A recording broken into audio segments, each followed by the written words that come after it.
تو اس دن کی سب سے جو عظیم ترین عبادت ہے یہ جمعہ کی نماز ہے، کہ جس کے لیے آپ آئے ہو، جس کے لیے نبی کریم صلی اللہ علیہ وسلم نے خاص طور پر تیاری کرنے کا حکم دیا اور اس کی فضیلتیں بیان کی۔ فرمایا کہ جو جمعہ کے دن غسل کرتا ہے،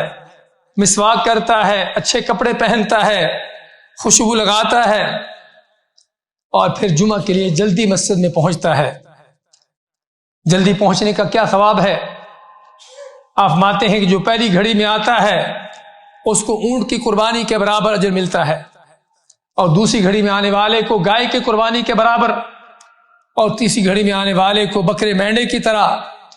اور چوتھی گھڑی میں آنے والے کو مرغی کے صدقے کے برابر،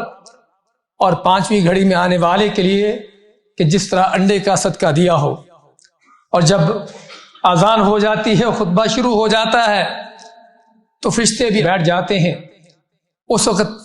آنے والے کے لیے سوائے نماز کے اور کوئی اجر باقی نہیں رہتا۔ تو ضرورت ہے ہم کو جمعے کے لیے جلدی مسجد میں پہنچنے کی، تاکہ یہ فضیلتیں حاصل کر سکیں۔